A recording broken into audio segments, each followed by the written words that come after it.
back to Two Idiots Talk. We've done a new setup here, so we're both in shot at the same time to make it easier to edit. Plus I can go with that to him and I need to, and he can do the same to me. Touch me, you die. So that's the idea. Today we're going to talk about Mortal Kombat movies and Event Horizon as an extra. Because there's only two Mortal Kombat movies, so we thought we'd talk about Paul W.S. Anderson's follow-up Event Horizon as well. Because that was filmed up after Mortal Kombat, well, someone else did Mortal Kombat Annihilation. Yeah. We're going to get to that one. So shown on Mortal Kombat cover. I love Mortal Kombat, I own the film. We'll show this side as well. I'm just doing that to make him stretch awkwardly. Oh, you're just making me move. I was just a total dick. I'm too fat for this. I was just a dick for that one, honestly. I was just... Right, so this was James's choice, so I blame him because one of the films we're going to talk about, I think you might guess which one it was, is one of the worst films I've ever seen in my life. And I've watched a lot of shit. Yeah, I have recommended a lot of shit. I'm a person who has challenged some other YouTubers to watch Hellraiser 2 The Quickening. And that film was nowhere near as bad as this one. There's not many films as bad as that one. No. But we'll go to Mortal Kombat first. So, Mortal Kombat, I personally love Mortal Kombat 1. I love it. I think it's a great film, but it probably came out at the right time for me. It came out in 96. Yeah, 95, 95. 95, 96. I'd have been under 10. I loved Mortal Kombat games. They're my favourite fighting games. Yeah. But the thing I love most about it, it's the most faithful adaptation of a computer game of all time. It actually follows the story. It might have been not greatly executed, but they followed the story. There was a story. There was a story. It's about the fate of the earth, the fate of the realm. Yeah, it boils down to having Mortal Kombat, which means kung fu fights. Aye. Basically. Aye. But you look at that, for the time, the special effects that were not bad for the budget it had. Yeah, but basically this is like a kung fu movie from the East with monsters. Aye. And powers. Yeah, and it's based on a mix of like old school prosthetics and really, really computer looking CGI. This is one of those things where they always look bad. Like even when we were younger, when they first came out, it was like, well, thank God it's a computer game adaptation because they would not be acceptable in a realistic film. But for what it is, it's fine. But the animatronics for Goro, they are surprisingly good. Yeah. Like, they still hold up a bit. But when they go at that and they fire stuff, it's just it looks terrible. I know. But it looks a lot better than the second one does. But the first one is watchable. Is what I'm going to go with. The first one's fun. Like, the bad guy, Shang Tsung, I can't remember the actor's name that plays him. He's just brilliant in that film. He's just pure evil and he just loves being that evil. It's great. Yeah, he's the best part of the film by a mile. Oh, he's fantastic at it. Yeah, he's one of those actors you'll see a lot of like Japanese or Chinese villains because Hollywood can't tell the difference. If you're Asian, you can come from anywhere. Yes. You couldn't be an alien. Doesn't matter. You can cover whatever race they want you to Especially be. in the 90s. Oh yeah. Especially in the 90s. Yeah. But he's brilliant in it. Christopher Lambert's alright as Raiden. He's having fun. He's hamming it up. He's having fun. It's like one of those things. It's like he needed someone that hammy that part though. I read online though that they were only hired him to do some close-up shots and all that, and then they were going to use like a stand-in to do the wide shots in Thailand and stuff. Yeah. Because they couldn't afford to take him out there, but he went there on his own money and paid for the wrap-up party and all that, just so they can get the right shots. That's nice of him. Aye, so I was like, good on you, Lambert. Why did you not come back for the sequel? But I know why you didn't, because you read the script. Yeah. But still. Yeah, well, keeping the original first. So I'd say the worst looking parts of the film are on the boat at the beginning. Yeah, they look very cheesy. It just looks like it was filmed in a wee room with loads of fog machines and some wooden structures. Which boats tend to look like in 90s films. Aye. Have you seen you've seen The Phantom? Yes, Billy Zane. Yeah, it has that same feel to it, isn't it? Aye. But I don't mind that because it's very it's reminiscent of the 40s monster movies. See, I would prefer that over a CGI set. Yeah. I'd prefer a physical set, even if it looks crap. Yeah. I think it depends what the CGI set it looks like, but in this case it looked tacky and weird, but it was fine for what it was. The thing I found weird watching it was the non-contact fighting. Aye. It's weird because they're doing the wha wha wha and then they don't seem to hit each other, and the girl in it doesn't seem to know how to hit anybody. Oh, originally that was Cameron Diaz, but she hurt herself in training for the film, and she had to pull it. From what I've read online. Yeah. Actually did fine with the mask and all the other films. Yeah, but she's the worst fighter by a mile. Oh, she is. What do you think of Johnny Cage? Of the three, he's the best one. Oh, he's brilliant. And the remake of the new Mortal Kombat that they're bringing out, I don't know who's playing him, but it should be the Miz from WWE. He'd be the best Johnny Cage on the planet. Yeah, yeah. That guy who played Johnny Cage, he was in Wyatt Earp, but at least a year or two before that, so I recognised him from that. That was the only person I recognised apart from a couple of the villain and Christopher Lambert.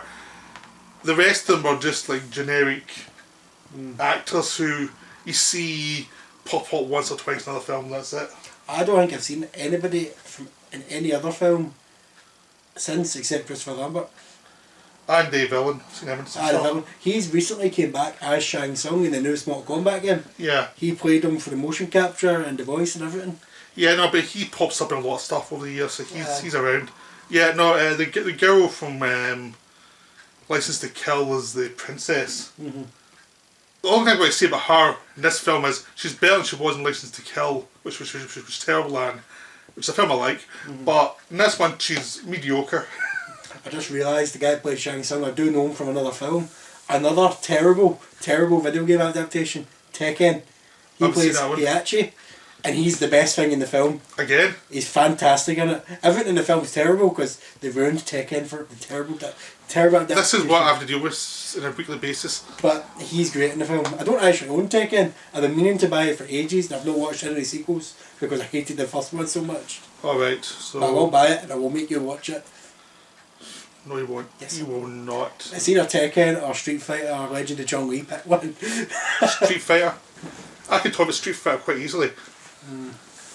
Yeah. So so the first one is Great.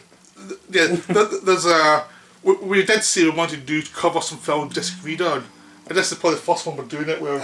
But this one I don't disagree horribly. I think it's fun, but I just think it's the plot's the A to B to C, and it's pretty uninspired. I'm probably just full of nostalgia for the film. I know. It's just, I mean, if you don't, when the film came out, I was already in my 20s, so it was hard for me to get any nostalgia. He was probably in your 8 or 9 or something. 95, I'd have been about 8 or 9. Aye. Yeah, so you were perfect for it. Aye. The only thing I really liked was the music. Oh, the theme song is one of the best theme songs. That sold that whole film. It did, it really did. They even brought it back for the sequel to help it. Didn't work. Did not work. No, but yeah, the trailer for that film was really good, and it sold the film, and then you go to see the film and there's lots of... Because I like Kung Fu movies, when I just saw the non-contact fighting, I was like... That's probably what made me hate it most, because when I first saw it, I was like... I watch Kung Fu movies, the joy of these movies are the fights. Yes. And here they're just punching... So do you agree with the tagline? Nothing in this world has prepared you for this? Well, apart from most Kung Fu movies. See, the reason I'm bringing it up is I'll bring it up when we talk about the sequel. I know, as a Western Kung Fu movie in the last century, I don't think it holds a candle to Big Trouble in Little China. You might admit that's a better film. Well, that's something that somebody when I was a wee boy mentions. If you like Big Trouble in Little China, you'll like Mortal Kombat. Because a lot of Mortal Kombat stuff was taken from that film. Yeah. From the games and stuff. Yeah.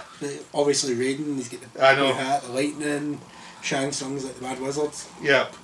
Yeah, I mean, I'd be like Mortal Kombat, see Big Trouble in Little China, it's a much better film. It's got jokes and things in it. That's a film I watched as a wee boy. It was a blank VHS tape that somebody had recorded off the TV, and they'd missed like the first 5-10 minutes, so you didn't get the credits. Yeah. And somebody told me it was a Mortal Kombat movie before there was a Mortal Kombat movie. So I remember watching this and seeing the lightning guys going, "There's Raiden! There's Raiden!" But no, it wasn't. So I remember thinking to myself, "Where's Liu Kang? Who are these people? This isn't like Mortal Kombat." And I believe that was a Mortal Kombat film for a good half a year. Yeah. So the lead guy, Liu Kang is his character name. Liu Kang. Yeah, he's mediocre. He is very mediocre, but he looks just like the character, which is probably why he get the job. Yeah, I mean, he can fight even though he's not allowed to make contact. He's probably the best fighter. Yeah. But there's a lot of scenes in that film where there's tons of them getting, tons of people running out and fighting, and they just do this a lot, and it's like, how did they actually get the fight? Random front flips for no reason. I know, I mean, the Johnny Cage character, the actor, he looks like he could actually fight, even though you don't give him a chance to do it mostly. Yeah. At least he has the props of the look to do it. It's basically a Big Trouble in Little China if you diluted it with Power Rangers. Yeah, and then we took all the humor. Yeah. Apart from Christopher Lambert, who's just enjoying himself. Yeah, no, I mean, none of the stuff he's saying's funny, but you can enjoy him just from his energy, from he's enjoying himself, so good on you, enjoy your scene. There's like, if they'd made that film like another 80% more Christopher Lambert, a lot better. Do you know what the biggest disappointment in this film though is? Sub-Zero, the guy that freezes people, the guy that played him was like the stunt coordinator or martial arts guy. Yeah.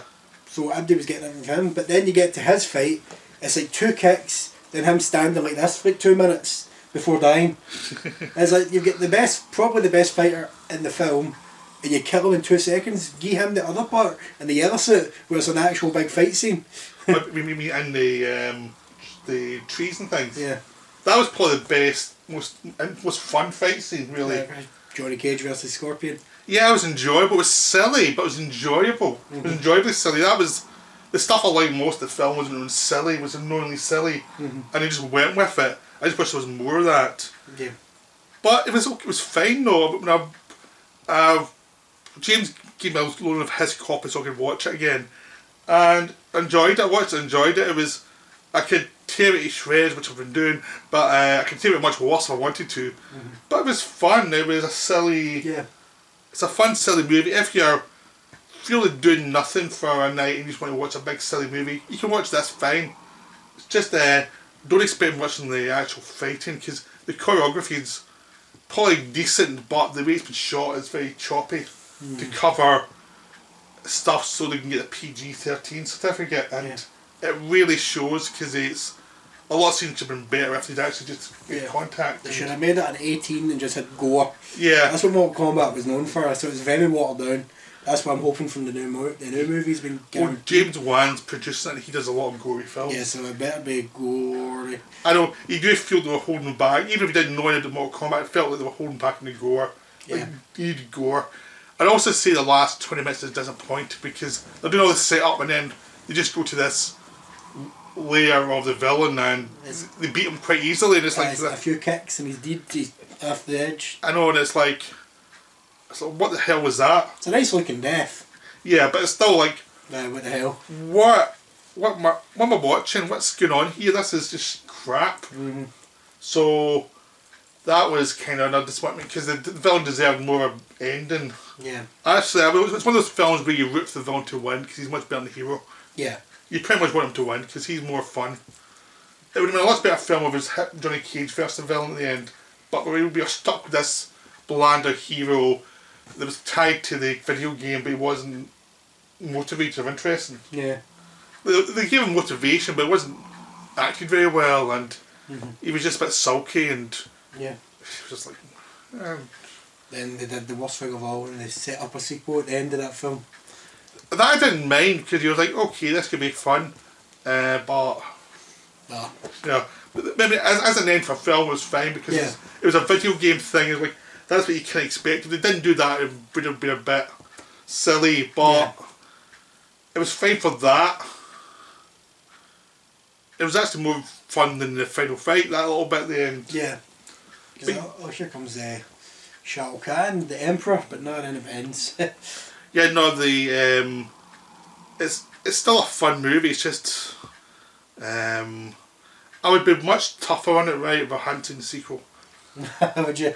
Yeah, but after seeing the sequel and after rewatching it, it's like. Oh, you watched them the Van Order as well? No, but I'd seen Mortal Kombat already. I just rewatched it just to refresh yourself. Yeah, because I hadn't seen it for a while. I thought maybe I should really watch this again just to be on the safe side. But yeah, if I hadn't seen the sequel, I would have been a lot tougher on this one. But now I'm not, because I think we're going to go to the sequel now. Yeah, Mortal Kombat Annihilation. Before we talk about the film, do you know what the tagline to this film is? It's shit, don't watch it. Destroy all expectations. Does that not sum up this film? Destroy your will to live. Aye. Yeah. Mortal Kombat Annihilation. Oh. I'll let you start the rant. I remember watching this as a kid and being so disappointed. When you're a kid, it's hard to get disappointed in a film.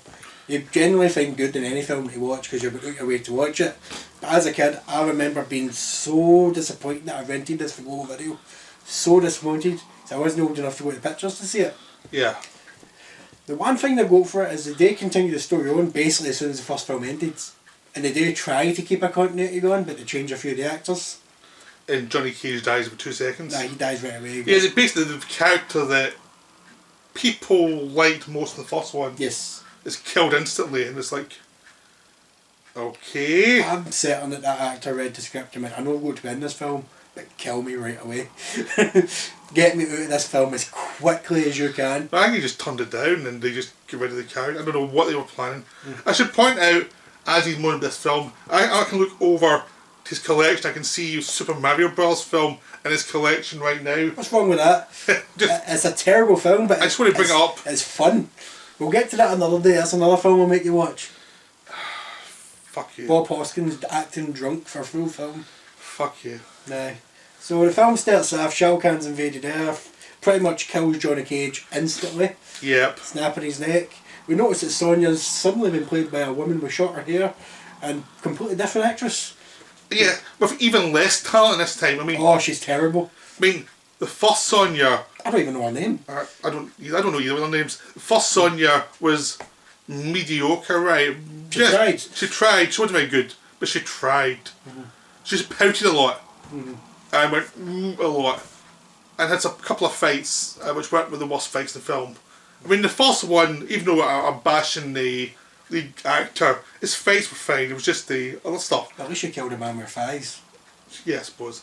But in this one, he's back. So the most boring actor in the film is back. The only person that can back are the ones you wish to recast. Yeah. And everybody who gets recast is the ones you wish you kept. You know who we didn't talk about for the first film? The love interest, Katana. She basically turns up for like 5 minutes in the whole film, then gets a slightly bigger part in the second film. Well, I brought her up because I said she was on License to Kill. Alright. So I did bring her up, just you wouldn't listen. I probably just zoned it, man. Yeah, when I'm talking, he just zones out. Aye. But yeah, she was in it, and yeah, I was surprised how little time she had. It's one of those things you feel maybe suffer cut out because she wasn't very good. But she's back as well in this one, and her and they probably the worst romance you'll ever see in a film because they have no chemistry together. They're both plank-like actors. Aye. And they're given nothing to do, and he has to go and fight for half the film. Is that right? She does. She gets kidnapped. I'm ready for getting this film because it's so bad, and it was zero passion. So it's the same actress for the first film. Look, kind of the same actor. Raiden's now played by, what's the guy's name? James Remar, who's a good actor, but not in this film. No. He probably just needed the rent money, so he probably said okay. Well, at least he tried. He was trying. I know he was trying. He was the best thing in the film by a mile. Aye. He's really excited. I don't think he was taking it entirely seriously. No. But that was the best thing about it because he was just like, I'm a piece of crap. I'm going to enjoy myself. Sort of like what Christopher Lambert did. I'm going to enjoy myself. Aye. I don't care if the plot makes no sense, my character makes no sense. I will enjoy myself. And when he's saying all these lines that are meant to be wisdom lines, it's almost like he has to keep a straight face just to avoid getting himself laughing. Aye. You're feeling just below the surface, he's laughing his head off. But he's like, don't laugh, don't laugh, don't laugh. Well, there's one point in the film where he turns up and he's, for no reason at all, his head shaved. Yeah, and he's like letting you hear. Aye, so I'm assuming, and this is what I personally think, and I wish it's true, he gets sick of that long wig. He went, make my character cut his hair. That's the only thing I can think of. Well, there's some transformation where he becomes mortal from being immortal, which is a twist that doesn't really mean anything. Aye, because it doesn't go anywhere. I know, it's just like, this whole film has stuff set up, then abandoned instantly. Because they set up the thing saying that Raiden can't use his powers in Outworld. So that in that world, he can't use his powers, so they say, you need to become mortal. There's no point becoming mortal, he's basically mortal right now, he's got no powers. I know, that's at least this film's worries. Raiden is the least of the worries. The CGI is worse, somehow. Yeah, because it's almost like they've cut out bits of like a still and put it against this really weird CGI background. Yeah, like And it's sort of like it's the only film I've actually made me think that Spawn CGI looked good in comparison. so these two films basically came out roughly at the same time, I think. 2 years apart. They were 2 years apart. 'Cause Yeah. I remember seeing them roughly in this. I must have just blended them together in my head, Spawn and Mortal Kombat. So It was all those drugs you're taking as a child. probably, but another Spawn, another film I love that you seem to hate. I fucking hate Spawn. It's terrible. I'd rewatched it. I still hate it. But this film has all these plots that go nowhere. So the lead character, they all split once the Emperor invades. Now the Emperor has a son. Is that right? No, the Emperor is the son of an elder god. Alright, the Elder God. See, they don't even explain this. He's a bald guy. Shao Kahn, the Emperor. And he's the most boring character. I didn't know. I thought he was a sidekick for most of the film. Until we found out, no, he's not the sidekick. He's the main villain. But he acts like a sidekick. He does. I think it's because his dad turns up every now and again and bitches him. Yeah, I know. But he feels like a sidekick. And he kills all his minions if they fail even once. It's like, well, you won't have any minions left if you kill them every time they fail. What are you doing? Because he killed Rain really quickly. And it's like, the only reason I knew it was Rain is because I knew what colour Rain is. Rain's purple. I know, he just kills. And it's like, why don't you just berate them a little bit and tell them to go and do better? Or kick the shit out of them. Maybe. Yeah. But he kills them for no reason. And it basically means that all he's doing is he's the one who's helping the heroes win by killing all his henchmen. Aye. And it's like, you are the dumbest villain ever. The heroes don't have to do anything. The heroes wander around this film, right? Dude, fuck all. Just random desert sets from Star Trek. Well, the villain kills his own men through most of the film. That's the plot of the film. Villain kills his own men while the heroes wander around. And big balls. Yeah. The balls that travel to Earth through underground vents. Oh yeah, that was the funniest bit of the film. Like, unintentionally. The actors in close proximity, they do not look happy. I know, they're like, and they, and the thing is, they go these separate ways for no reason. I don't not even know the plot reason for this. Well, Sonia splits up because she needs to go find her old partner Jax. Which is never explained why. Why, she just wants to go find him. Raiden goes to go speak to the Elder Gods to find out why this is happening.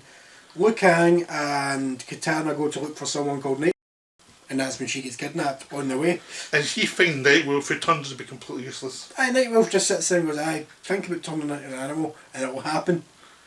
Yeah. Which will come up later on, by the way.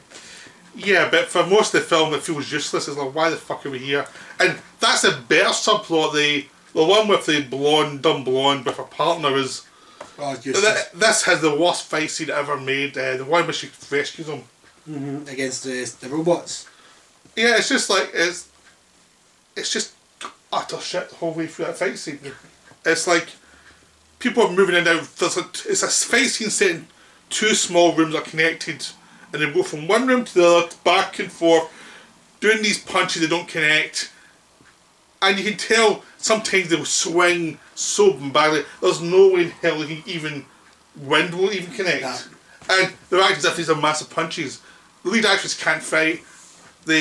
Our partner guy is big in muscles, but he can't act. No, he cannot. He's the token black guy for the film though. I know, but it's appalling. It's one of those scenes you're thinking, am I actually watching this? Did someone actually release this as a film? Is this film like 80 minutes long or 70? It's like an hour and 20 minutes, aye. It feels like even now they've panned it out. Aye. For half the film's panning. The one fight scene I was looking forward to, and they cut it down so much, I think that's the thing that angers fans more about anything about this film. Scorpion versus Sub-Zero. That's what we wanted in the first film. We didn't get it because they were forced to be in the same team. They're not in the same team, they should be fighting each other.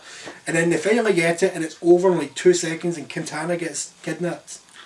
Yeah, there's this bit where she's in this big cage. Aye, just a big bird cage. Which, a woman in a big bird cage should have some fun involved in it. Not in this film. It's just this multi-layer set for them to have a fight in. But it's a fight that's tedious and nothing happens. Oh, that's when Baraka turns up, the guy with the teeth and the blades. Some of them are swinging in ropes and things. Aye. But you don't know with any sense of direction of where they're going. No. They're just going... See, up until I rewatched this film, I forgot Baraka was in that film. So I remember thinking, why did they never put Baraka in a Mortal Kombat movie? Because he's one of the most popular characters in the games. And oh fuck, he is in it, but he looks horrendous. And I just blocked it out of my mind. That's how bad it was. I blocked it out of my mind. Yeah, I saw this a week ago and I can't even remember what the fuck the ending was. The ending was they're fighting on this like temple thing. The big muscly black guy takes on the horseman. Oh, is that when they turn into animals? Well, Liu Kang turns into a dragon, Shao Kahn turns into the worst looking dragon you fight. They tackle each other and turn back into people, then he kills them. Yeah, but there's no reason for this in a film, but it doesn't feel there's a reason. The only reason they included it is because in the games, as one of the finishers, you could turn into a dragon and eat somebody once. It was a joke finisher. It's not as if it was that was his power. I know, but yeah, but that's the thing. That's what it feels like in this film. It's like, why is this happening? Because he's very defeated guy. Now they're fighting again, but As dragons. but it makes no sense. It's not interesting to watch. The effects are so bad. And there's always these effects because it's meant to be the Mortal Kombat world's infecting the real world. Like you see bits of Paris and stuff. Where's the civilians? I know. Also, the effects look so bad it's laughable. And it's like there's no sense of momentum trying to save the world. It's just like they're one from scene to scene. And it's like none of the plot connects with what's going on in the real world at all. Except all these plot things that go nowhere. And by the end of it, you've been so burnt out with plots that have gone nowhere and fight scenes that meant nothing. When you get to the final fight, it's like, shoot me. Someone shoot me. It's horrendous. It's like the horse guy in Montaro. He actually looks. I'm going to say he looks 2 out of 10. He looks just like the game basically. 'Cause the game is really low budget and the horseman looked terrible. So he looks just like the horseman, Montaro. Everything else is a minus 10 out of 10. I know he's meant to be a centaur, but he's a horseman because he's not that good looking. His fight is just basically Jack's punching him for about 2 minutes straight. Just punch, punch, punch, punch, punch. Then you've got, what's her name? Shiva. She was in the film quite a bit leading up to it, the big 4-armed woman. Yeah. And she dies instantly because the cage falls on her. Yeah. She doesn't even get into a fight. Yeah, and there's that sidekick woman who goes them for around turns to be a traitor. Oh, Jade. Yeah, and it's like, she's boring. Aye. We knew she was going to be a traitor.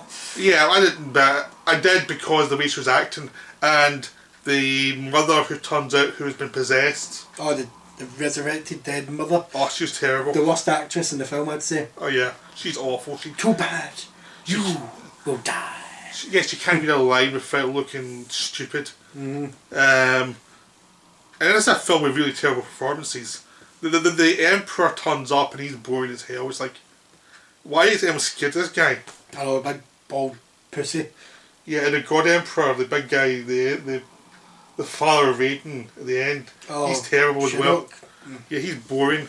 Very boring. It's like, this is a film that makes you long for the joys of the Last Airbender of the film version. Never watched it. That's a notoriously bad film, but compared to this, it's a masterpiece in comparison. To be fair, you could say that about anything. I know, but this one has a lot of the same problems.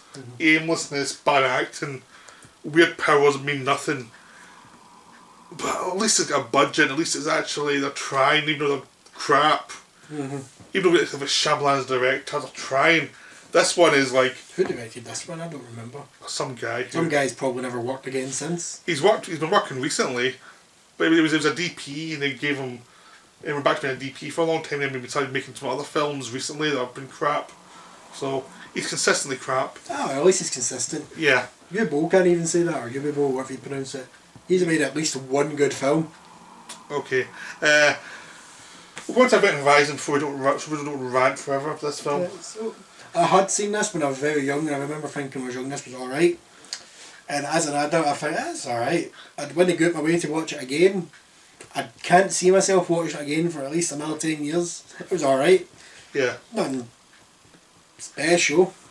Yeah, but I wanted to pad the episode out a bit. So I'm just saying that I personally don't have a bad or good feeling towards it. I do. Parts of it reminded me of Alien, and big parts of it reminded me of Hellraiser. Yeah, no, I mean, basically, Event Horizon is the guy who did the first Mortal Kombat. Because it's such a big hit, he was given the thing of go make your next film with more money. So he chose a film called Event Horizon, which was this alien-inspired script about this ship that will travel through a wormhole to other part of the universe. It turns out it flips from this dimension to another dimension. It's a hell dimension. And there's lots of like very Shining-inspired moments, there's very Alien-inspired moments. It stars Sam Neill, Lawrence Fishburne, and a bunch of character actors you'll notice. It's a fast... Sean Pertwee? Yep.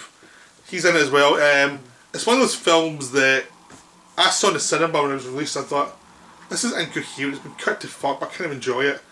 And it's a film I do watch every 10 years. I don't watch it like on repeat or anything. It's an every 10 year type of film, really is. When the mood strikes. Yeah, somebody's like, I feel like watching Event Horizon. And basically, one of the reasons I would suggest, because I would need to watch it again, and I thought, I'll make James watch it too. Because that fucking made me watch Annihilation. I did notice that they credited him as Paul Anderson. There was no WS in this film. He switches back and forth because there's another Paul Thomas Anderson who does the prestigious films like Boogie Nights and all that stuff. It's just for confusion. It's confusing because they both got a very similar name. So I think he just added that just to make it clear he was the other one. No, this is pre-Resident Evil. Yeah, and this was like before he made Death Race remake and a bunch of other shitty films that Resident Evils. Yeah, I mean, I have to say this is the closest he's ever got to a good film. Mortal Kombat. I prefer this one to Mortal Kombat. Mortal Kombat's better. No, this is better. But they're both deeply mediocre. It's just a taste, really. Aye. Really, I like this kind of film more than I like the Mortal Kombat type of film. Yeah, so the story just seems to go out and out. I don't know if I just wasn't paying attention to stuff. So you see Sam Neill waking up. Yeah. Talks his wee photograph, his dead wife saying I miss you and all that jazz. Yeah. Looks out his window, he sees on some weird cube spacecraft. Yeah. But then it cuts to a crew getting ready for something and he's joining them. Yeah. When did he get a call to join them? They don't show you that. It's a film, I think, that there was lots of bits cut out of it because it was meant to be longer and they cut it down for... I did read up on it after I watched the film. It was meant to be like another 40 minutes. Yeah, and you feel there's bits where you lose stuff. A lot gorier. A lot gorier, and there's bits of like stuff you get from A to B that's just implied rather than seen. Right. It's because it was made in the mid-90s. There was lots of CGI in there. When they first got used to CGI, that now looks appalling because there's like floating things, watches and stuff. Yeah, and meant to be in zero gravity that just look like bad CGI for a video game. Well, I thought they looked not that bad for the time. It's the liquids that looked terrible, but the actual solid objects looked fine. Yeah, I thought they looked bad, but you accept them. That was the time, right. And that was the best you got. Yeah, that was the best you got back then. Yeah, it was fine for it. Was kind of like you've seen bad special effects from older era. It's fine. And the design of the ship is great. I mean, with all these greens and the exterior of the ship isn't fine, but the interior is brilliant. Yeah. The random spikes coming out the wall for no reason. Yeah, it's meant to be the design, but it's been designed like it's been made in like the medieval times. Yeah, it's medieval. I mean, the ship's designed as if it's a big cross. So the cross can also be an upside down cross if you need to, because they're that unsubtle. And the warp drive has this big circular spherical shape with spikes and weirdness and weird little hatches you go into. It takes to this green area and tunnels. Yep, and all that stuff's great looking. And the big thing, the big twist apparently is that Sam Neill goes mad halfway through and becomes like Jack Nicholson to Shining. That's the big twist. It's influenced by The Shining a lot. The idea of ghosts being where they shouldn't be and family members from, or stuff like that will affect you and they're meant to really creep you out. But because the film's cut down, you don't get the build up to make it really scary. You've just got the well done moments, but they feel too quick and they feel like they're just thrown at you a lot of the time. And there's lots of jump cuts that are interesting to see, but they don't actually affect you that much. Yeah. I did I was surprised by the film with the characters, like the people that you think will survive are not the ones that survive. I like that. That actually surprised me. Yeah, I mean, there's we'll avoid spoilers right now, but we'll go in a bit. But yeah, there are some surprises. Some people die early that you Don't expect to die that soon. and so someone lasts so much longer than there's someone I thought would die like within 10 minutes, and they lasted for most of the film, which was Weird. Yeah, and it was so there's some nice moments. I mean, Lawrence Fishburne's fun. He doesn't much of a part, but he's enjoyable. He's basically just playing himself, really, isn't he? Yeah, but he does it well though. He's got a nice leading man feel to him. He's very solid. He doesn't normally gets much more eccentric parts. In this one, he's playing someone who's basically normal. So it's kind of interesting to see him play someone normal rather than a weird person. Sam Neill has a fun part because he gets to go mad halfway through. I don't think I needed to see him in his boxers though. No, but he gets to shave his head. He gets to kill people. He gets to go mad. That's true. He did look mental. Yeah, so he's chewing the scenery and enjoying himself, and that's probably the best. Apart from the production design, probably Sam Neill's the best part of the film. It's probably the bit that reason why the film is fans, because it's fun watching him just go mental. Yeah, but as a Sam Neill goes mental film, it's not as good as In the Mouth of Madness, which maybe John Carpenter a few years earlier. You seen that one? I've heard of it. It's really good. It's a lot better than this one. It's a lot funnier. It's more intentionally weird and stuff. But it's the same idea of in a area where people start to go slowly mad and things. But it's much better done than this. I've got another Sam Neill film where he plays a psycho. Called Perfect Strangers. I don't know if you ever heard it. No, He kidnaps this woman to his wee private island and basically kidnaps her. It's like a nut job and it's brilliant. Right. So yeah, I mean, he does all sorts of films. He does. Doesn't do enough these days. Yeah, but yeah, there's a lot of good, weird Sam Neill films around. This one's probably not one of the best ones, but it's enjoyable trash. It really is. It's enjoyable trash. That's all it is. For years I got this film mixed up with Battlefield Earth. This is much better than Battlefield Earth. Oh, it's much better than Battlefield Earth. But I always got them mixed up. I've got that one in my back catalogue ready for you if you really piss me off. Oh no, I'm never watching Battlefield Earth again. That's where I draw the line. Well, you made me watch Mortal Kombat Annihilation, but that's where you draw the line. Battlefield Earth's terrible. So at least Mortal Kombat Annihilation, you can laugh at it. You can laugh at Battlefield Earth as well. That's a more fun bad movie than Mortal Kombat Annihilation. Mortal Kombat Annihilation is the worst. Yeah, but the difference is you hadn't seen Mortal Kombat Annihilation. You had to experience it at least once in your life. I did not. I did not want to experience that film at all. Yeah, so this one is a fun, violent, attempts to be psychological, but it doesn't really pull that off. It's just the gore you're looking for. Yeah. There's some nice. I love movies set in the solar system where they're going from ship to ship, and people can get pulled out of the ships and die in space and stuff. I love all those movies. Like there's 2010. There's a lot of sequences like that as well. The airlock scene was quite good. You see the guy's veins. Yeah, all that stuff's terrific, and all the weird psycho shit that is fun to see.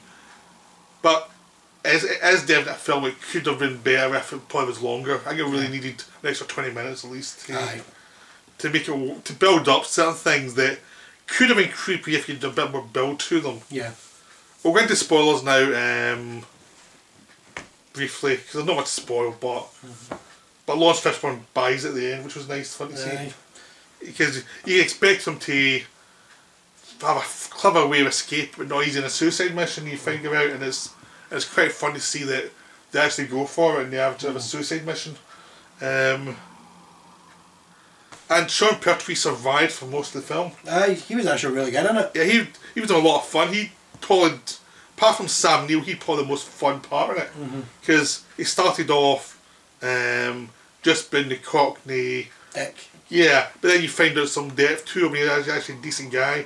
Jason Isaacs in it as well, and alright. He's fine, but his character's a dick.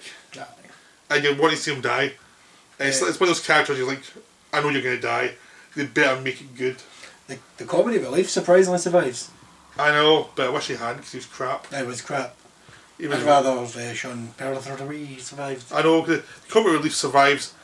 And he's actually a key actor now, but in this film he was crap. And the woman that survives is not the woman I thought was going to survive at the beginning. Yeah, you thought it was the other one. It's like they were building up the other woman to survive since she's got away and stuff. Yeah, but she gets it, and the one doesn't. She gets it bad. Yeah. But that's like a subplot that would have worked better with a bit longer. The child thing. I liked her death though, it was nice. I know, but it needed to build more to have more of an effect. It felt too... Bleh. Yeah, it just felt like it was something quick. Get rid of this person. We need to kill these people off quick to get to the ending. Because they do a build up and then suddenly people start dying too quick. It's almost a slasher movie that has no patience. So we have to kill these people off now. It's like duh, duh, duh, duh, duh, duh. And it's like you don't have an impact from one person to another person dying, and you kind of blend in. You need somebody to die. You have a breather, then someone else dies, rather than duh duh duh. Unless you got 2 for 1. Yeah, but it's basically what we're saying is Jason X is more fun than this film. Jason X is brilliant. Yeah. That's just comedy genius. Yeah, Jason X is... When I was talking about the deaths, I was saying Jason X, suddenly it was like, I'd rather watch Jason X in this film. I would rather watch Jason X in this film, you're right. Yeah. But it's still a fun film. It's... Although, I've just noticed my copy is missing. My sister must still have it. Yeah. So it's kind of funny is that we actually spend more time on the worst film than we did in the other two. We did, but that's because there's so much to rip into. I know. So, we hope you enjoyed this. I don't think there's much more to say about either in the films, is there? Yeah, no, not much. Do you have any more rants before we go? Fuck Mortal Kombat Annihilation. Just fuck it. Fuck it, fuck it, fuck it. Fuck it in its clown shoes. Right. Well, I hope you enjoyed that. We'll be back soon with a Looney Tunes video.